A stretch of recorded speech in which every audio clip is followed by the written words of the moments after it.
الحمد لله والصلاة والسلام على رسول الله اعوذ بالله من الشيطان الرجيم بسم الله الرحمن الرحيم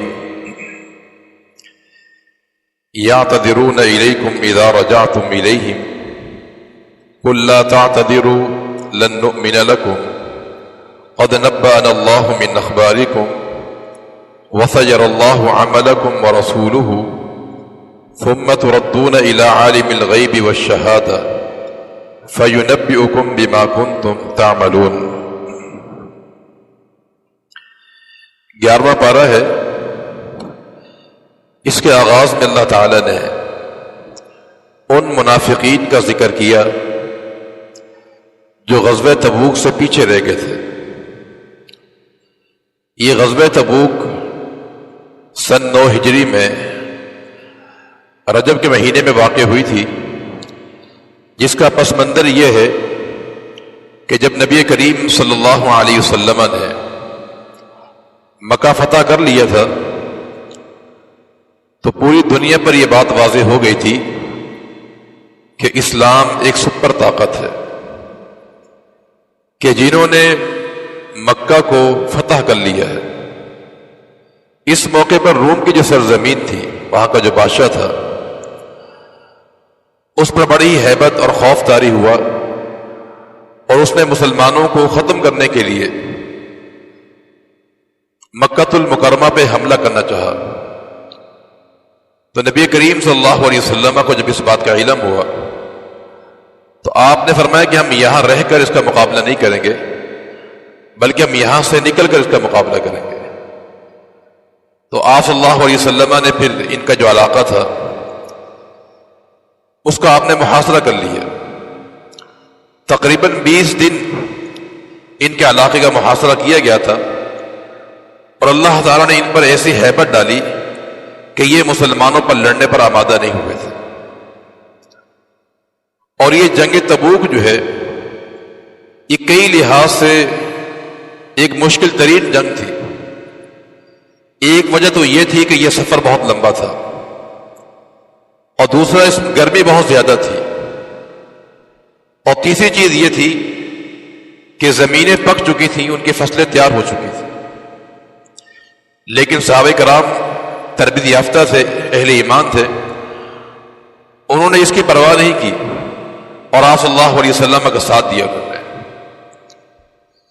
البتہ کچھ منافقین تھے جن کی تعداد 80 تھی، کہ جنہوں نے جھوٹے بہانے تراش لیے۔ کسی نے کہا کہ میں بیمار ہوں، کسی نے کہا میری بیوی بیمار ہے۔ یہ نہ جہانے کے بہانے انہیں تلاش کر لیے تھے اور یہ شریک نہیں ہو سکے۔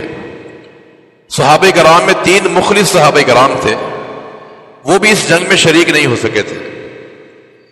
کعب بن مالک رضی اللہ تعالی عنہ، مرارہ بن ربیعہ اور ہلال بن امیہ رضی اللہ تعالی عنہ، یہ تینوں صحابہ تھے، مخلص تھے، یہ اس میں بھی شامل نہیں ہو سکے تھے۔ تو جب نبی کریم صلی اللہ علیہ وسلم تبوک سے واپس آئے، چونکہ اس میں جنگ نہیں ہوئی تھی، تو قرآن نے اس 11 پارے کے آغاز میں فرمایا کہ منافقین آپ کے پاس آئیں گے، جھوٹے بہانے تراشیں گے آپ کے سامنے۔ اور ایسے ہی وہ منافقین آئے، اللہ کے پیغمبر صلی اللہ علیہ وسلم کو اپنے بہانے بیان کیے، اپنی بیماری کا، بیوی کی بیماری کا، بچوں کا ذکر کیا۔ آپ نے اپنی رحمت کی وجہ سے، شفقت کی بنیاد پر ان کے عذر قبول فرما لیے۔ لیکن وہ 3 صحابہ جو مخلص صحابہ تھے، وہ اللہ کے پیغمبر کے پاس آئے، انہوں نے جھوٹ نہیں بولا، اپنی غلطی کا اعتراف کیا۔ تو نبی کریم صلی اللہ علیہ وسلم نے ان سے 50 دن بائیکاٹ کر لیا تھا، جس میں 2 بوڑھے صحابی تھے، مرارہ بن ربیعہ اور ہلال بن امیہ، یہ بڑی عمر کے تھے، اور کعب بن مالک رضی اللہ تعالیٰ عنہ ینگ تھے، نوجوان تھے، اور ان پر عرصہ حیات تنگ ہو گیا تھا، کیونکہ پورے مدینہ میں ان سے کوئی بات نہیں کرتا، کلام نہیں کرتا تھا۔ کعب بن مالک کا بیان ہے کہ مسجد نبی میں جاتا تھا نماز پڑھنے کے لیے، اور مجھے ایسا لگتا جیسے اللہ کے نبی مجھے دیکھ رہے ہیں، اور جب میں نگاہ اٹھاتا تو آپ نظر پھیر لیا کرتے تھے، یہ نظر انداز مجھے کر دیتے تھے۔ میرا پڑوسی میرا چچا زاد بھائی تھا، مجھ سے وہ کلام نہیں کرتا تھا۔ تو بڑی ایک تکلیف دہ زندگی گزر رہی تھی، حتیٰ کہ ایک دن ایسا بھی آیا کہ بازار سے گزر رہے تھے کہ لوگ اشارے کر رہے ہیں کہ وہ کعب بن مالک ہے، پورا بازار اشارہ کر رہا ہے۔ معلوم یہ ہوا کہ ایک روم کا سفیر آیا ہوا ہے مدینہ منورہ میں، اور کعب بن مالک کو دعوت دینے کے لیے آیا ہے کہ تم جیسے سمجھدار اور صاحب صلاحیت شخص کو نظر انداز کرنا مناسب نہیں ہے، آپ روم کی سرزمین میں ہمارے پاس آ جائیں، ہم آپ کو اپنی مملکت میں شامل کر لیتے ہیں۔ یہ بہت بڑی ایک آفر تھی سپر پاور کی طرف سے۔ کعب رضی اللہ تعالیٰ عنہ ایمان والے اور دین پر استقامت ان کو حاصل تھی، کہا اے اللہ یہ اس سے بڑی آزمائش ہے، وہ 50 دن کا جو بائیکاٹ ہے وہ بھی ایک تکلیف ہے، لیکن یہاں میرا ایمان کا سودا کیا جا رہا ہے۔ اس خط کو لیا، تندور میں پھینک دیا اور کہا کہ اگر سفیر کو قتل کرنا جائز ہوتا تو میں تمہیں قتل کر دیتا۔ ایمان نہیں چھوڑا صحابی نے۔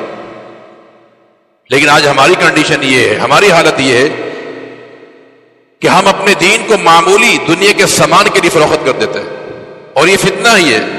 اللہ کے نبی کا فرمان بھی ایسا وقت آئے گا کہ انسان صبح کو مومن ہوگا، شام کو کافر ہوگا، یہ شام کو مومن ہے، صبح کافر ہوگا۔ یبیع دینہ بعرض من الدنیا، وہ دنیا کے ساز و سامان کے لیے، عہدوں کے لیے اپنا دین بیچ ڈالے گا۔ لیکن صحابہ کرام ایسے نہیں تھے۔ بہرحال 50 دن کی طویل ایک عرصہ گزرنے کے بعد ان کی توبہ قبول ہوئی، اور اللہ کے پیغمبر نے بندے کو بھیجا تاکہ ابشر یا کعب، ایک کعب خوش ہو جائے تمہاری توبہ قبول ہو گئی ہے۔ تو جو آنے والا تھا اس کعب رضی اللہ تعالیٰ عنہ نے اپنا سوٹ اتار کے دے دیا، اس کو قمیض جو پہنی ہوئی تھی اتار کے دے دی، کہا یہ میری طرف سے آپ تحفہ سمجھیں۔ پھر مسجد نبوی پہنچے، نبی کریم صلی اللہ علیہ وسلم ان سے ملاقات کی، گلے ملے آپ اس سے۔ تو اس انداز سے قرآن نے ان کی توبہ کا ذکر کیا ہے، اور یہ توبہ ان کی سچائی کی بنیاد پر ہوئی ہے، اور ان کی یہ توبہ کی سچائی قیامت تک کے لیے ممبر محراب میں پڑھی جائے گی۔ اور قرآن نے پھر اس قصے کے اختتام پر فرمایا کہ یا ایھا الذین آمنوا اتقوا اللہ وکونوا مع الصادقین، کہ ایمان والو تم سچوں کے ساتھ ہو جاؤ۔ صحابہ کرام بھی سچے تھے، کعب بن مالک بھی کیا تھے؟ سچے تھے۔ اللہ نے سچائی کی بنیاد پر انہیں کامیاب قرار دیا ہے، لیکن منافقین نے جھوٹ بول کر جو ہے اپنے آپ کو عذاب کا شکار کیا ہے۔ اس کے بعد اللہ تعالیٰ نے اسلام کے درخشندہ ستارے صحابہ کرام کا ذکر کیا ہے، 3 گروہ کا ذکر کیا ہے۔ والسابقون الاولون من المہاجرین والانصار والذین اتبعوہم بإحسان۔ پہلا گروہ مہاجرین کا کہ جنہوں نے اپنا گھر بار، اپنا وطن، اہل و عیال کو چھوڑ کر اسلام کی خاطر قربانی پیش کی ہے، اور دوسرے انصار تھے کہ جنہوں نے ان مہاجرین کے لیے اپنے گھروں کے دروازے کھول دیے تھے، اپنا مال قربان کیا، حتیٰ کہ کسی کے نکاح میں اگر 2 عورتیں ہوتی تھیں تو ایک کو طلاق دے کر اپنے بھائی کے نکاح میں اس نے دے دی تھی۔ بڑی قربانیاں پیش کی انصار صحابہ کرام نے۔ انہیں انصار اسی بنیاد پر کہا جاتا ہے کہ انہوں نے دین اسلام کی نصرت اور تعاون کیا دین اسلام کے ساتھ۔ جنگ احد میں 70 صحابہ کرام شہید ہوئے، میں نے بتایا پہلے بھی کہ انصار صحابہ کرام تھے، وہ ان کی بڑی خدمات اسلام کے لیے۔ اور نمبر 3 والذین اتبعوہم بإحسان، وہ لوگ جو قیامت تک ان کے ماننے والے ہیں، صحابہ کرام کے پیروکار ہیں، کہ جنہوں نے کتاب و سنت پر عمل کیا ہے۔ یہ تینوں گروہ رضی اللہ عنہم ورضوا عنہ وعد لهم جنات تجری تحتها الانہار خالدین فیہا ابدا۔ اللہ ان سے راضی ہے، یہ اللہ سے راضی ہے۔ دیکھیے اللہ ان سے راضی ہے، یہ بات قابل فہم ہے، لیکن یہ کہنا کہ یہ اللہ سے راضی ہیں، اس کا کیا مطلب ہے؟ بھی اللہ ہم سے راضی ہو تو ہماری بات ہے نا، لیکن یہ بھی اللہ سے راضی تھے۔ یہ جملہ رضی اللہ عنہم، اللہ ان سے راضی، یہ اللہ سے راضی ہیں۔ یہ اللہ سے راضی ہونے کا معنی یہ ہے کہ دیکھیں اس دنیا میں انسان پر مشکلات آتی ہیں، مصیبتیں آتی ہیں، ہم پر بھی مصیبتیں آتی ہیں، لیکن ہم میں سے بعض لوگ ایسے بھی ہوتے ہیں جو ان مصیبتوں کو برداشت نہیں کرتے ہیں، شکوہ وویلا کرتے ہیں، ہم سے عدم برداشت ہوتا ہے۔ لیکن صحابہ کرام کی شان یہ کہ انہوں نے آنے والی تکالیف کو سب برداشت ہی نہیں کیا ہے، بلکہ خندہ پیشان سے قبول کیا۔ جنگ بدر کا مارکہ ایسا معمولی مارکہ نہیں تھا، یہ کہ صحابہ کرام جب شہید ہوئے تھے، احد کا جو مارکہ تھا جب اس میں صحابہ شہید ہوئے تھے تو کفن موجود نہیں تھا، اگر سر ڈھانپتے ہیں پاؤں ننگے ہوتے تھے، پاؤں ڈھانپتے ہیں سر ننگا ہوتا تھا۔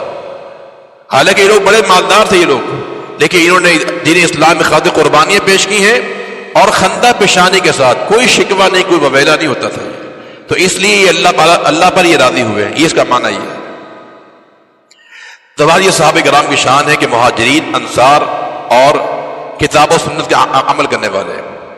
دیکھیں صحابہ کرام میں سب سے جو بہترین صحابی ہے وہ ابوبکر صدیق رضی اللہ تعالیٰ، پھر خلفائے راشدین کا مقام آتا ہے، پھر عشرہ مبشرہ کا نام آتا ہے، اس کے بعد بدر والے صحابہ کرام، پھر احد میں جو شریک ہوئے، اس کے بعد بیعت عقبہ والے کہ جنہوں نے اللہ کے پیغمبر سے حج کے موقع پر ایک گھاٹی پر بیعت کی تھی، اس کے بعد بیعت رضوان والے ہیں، اور اس کے بعد پھر وہ صحابہ کرام جو فتح مکہ کے موقع پر مسلمان ہوئے۔ یہ ترتیب صحابہ کرام کے درمیان درجات کی جو ہے، اور اس ترتیب پر پوری امت کا اجماع ہے۔ لیکن قرآن نے ایک بات سب کے لیے بیان کی ہے کہ وَكُلًّا وَعَدَ اللَّهُ الْحُسْنَى، جنت سب کو دی جائے گی صحابہ کرام کو۔ اس کے بعد اللہ رب العالمین نے اہل ایمان کے مقابلے میں منافقین کا کردار بیان کیا ہے۔ اہل ایمان کا کردار کیا ہے؟ سچ بولتے ہیں، جھوٹ نہیں بولتے ہیں۔ واقعہ آپ نے سن لیا کعب رضی اللہ تعالیٰ عنہ کا۔ منافقین کا کردار اس کے برعکس تھا کہ وہ جھوٹ بولا کرتے تھے، اور انہوں نے مسلمانوں کے مابین تفریق ڈالنے کے لیے ایک مسجد بنائی تھی، مسجد زرار کے نام سے۔ یہ مسجد قباء سے 1 کلومیٹر کے فاصلے پر آج بھی اس کے نشانات موجود ہیں، وہاں پر یہ مسجد تعمیر کی گئی تھی، مسجد زرار۔ اور قرآن نے اس کے مقاصد بیان کیے ہیں کہ ان لوگوں نے جو مسجد بنائی تھی کفر کے لیے، وہ تفریقاً، اور مسلمانوں میں تفریق پیدا کرنے کے لیے، اور فرمایا کہ کفر کے اشاعت کے لیے۔ اللہ نے نبی سے کہا کہ لا تقم فیہ، آپ اس میں جانا ہی نہیں ہے، اس میں نماز ہی آپ نے ادا نہیں کرنی ہے۔ یہ منافقین کا کردار ہے، اور بعد میں اس کو گرا بھی دیا گیا تھا۔ اس کے بعد سورۃ یونس ہے۔ سورہ یونس جو ہے یہ ایک پیغمبر کے نام پر ہے، اور قرآن مجید میں سورہ یونس علیہ السلام کا 4 دفعہ نام ذکر کیا گیا ہے، اور 2 دفعہ انہیں لقب سے یاد کیا گیا ہے۔ وَذَنُّونَ بھی انہیں کہا گیا ہے، مچھلی والا، اور صاحب الحوت بھی انہیں کہا گیا ہے، اور باقی 4 مقامات پر ان کا نام ذکر کیا گیا ہے۔ سورہ یونس کے آغاز میں اللہ تعالیٰ نے، یہ مکی صورت ہے، اور مکی صورت میں عموماً عقیدہ توحید، رسالت اور فکر آخرت کی باتیں بیان کی جاتی ہیں۔ آغاز میں قرآن کی صداقت کو بیان کیا ہے کہ قرآن اللہ کا کتاب ہے، اور یہ ایک عظیم الشان اللہ تعالیٰ کی کتاب ہے یہ۔ اور کفار یہ کہتے تھے پیغمبر سے کہ اس قرآن میں کچھ ترمیم کر لی جائے، یا اس کا جواب دیا گیا ہے کہ قُلْ مَا يَكُونُ لِي أَنْ أُبَدِّلَهُ مِنْ تِلْقَاءِ نَفْسِي، میرے اختیار میں نہیں ہے کہ میں قرآن میں کوئی تبدیلی کروں، میرے اختیار میں نہیں ہے۔ اور پھر مزید قرآن کے بارے میں یہ بھی ارشاد فرمایا کہ ہم نے کفار کو چیلنج دیا ہے کہ تم بھی ادیب ہو، شاعر ہو، اور فصاحت و بلاغت تمہارے پاس موجود ہے، تو تم قرآن جیسی ایک صورت بنا کے لے کے آ جاؤ۔ لیکن وہ اس سے عاجز آ چکے تھے۔ تو قرآن کی صداقت کو یہاں پر بیان کیا گیا ہے، اور اس کے ساتھ ساتھ اللہ تعالیٰ کی کبریائی کو بیان کیا گیا۔ ان ربکم اللہ الذی خلق السماوات والارض، اللہ کی ذات وہ ہے کہ جس نے آسمان اور زمین کو بنایا ہے۔ یہ اللہ کی تخلیق ہے یہ، اور جن کو تم نے معبود بنایا ہے انہوں نے کیا بنایا ہے؟ ھذا خلق اللہ فارونی ماذا خلق الذین من دونی، سورۃ لقمان میں، کہ یہ تو اللہ کی تخلیق ہے، اس نے آسمان کو بنایا، ستون بھی نہیں ہے اس کے، زمین کو بچھا دیا ہے، یہ سورج، یہ چاند کا نظام بنایا ہے، یہ اللہ نے بنایا ہے۔ جو جس کو تم پکارتے ہو ان کی کیا تخلیق ہے؟ یہ کان ہمارے بنائے، آنکھیں بنائی ہیں، دل بنایا، پورا وجود بنایا ہے، یہ اللہ کی تخلیق ہے یہ۔ لیکن جن کو تم اللہ کے ساتھ پکارتے ہو ان کی کیا تخلیق ہے؟ تو یہاں اللہ العالمین کی کبریائی کا ذکر کیا گیا ہے، اور اس کے ساتھ ساتھ دنیا کی بے ثباتی، کہ دنیا ایک فانی، ایک عارضی چیز ہے، اس کو سمجھایا ایک تمثیل کے ساتھ، ایک مثال کے ساتھ۔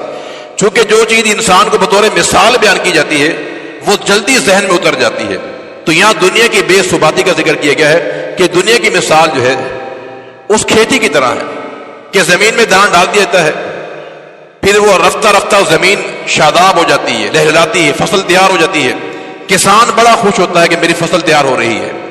فرمایا کہ اچانک دن یا رات میں اللہ کی طرف سے آگ کا عذاب آ جاتا ہے، اور اس پوری کھیتی کو تباہ برباد کر دیتا ہے، جھلسا کے رکھ دیتا ہے۔ یہی مثال دنیا کی ہے کہ دنیا کی زندگی جو ہے بڑی اس میں زینت ہے، بڑی خوشنما معلوم ہوتی ہے، لیکن یہ بے ثبات ہے، سانس نکلنے کی دیر ہے، یہ سب کچھ انسان کا یہی رہ جاتا ہے۔ تو دنیا کی بے ثباتی کو یہاں بطور تمثیل بیان کیا گیا ہے۔ اور اس سپارے کے آخر میں اللہ تعالیٰ نے قریش کے جو لیڈر تھے انہیں سابقہ اقوام کے واقعات سنا کر انہیں باخبر کیا گیا ہے کہ یہ سابقہ اقوام ہیں، انہوں نے کس انداز سے پیغمبر سے سلوک کیا ہے اور نتیجہ کیا نکلا کہ انہیں ہلاک و برباد کر دیا گیا ہے. اے قریش کے لوگوں کا تم نے بھی یہی کردار ادا کیا تو تمہیں بھی تباہ و برباد کر دیا جائے گا.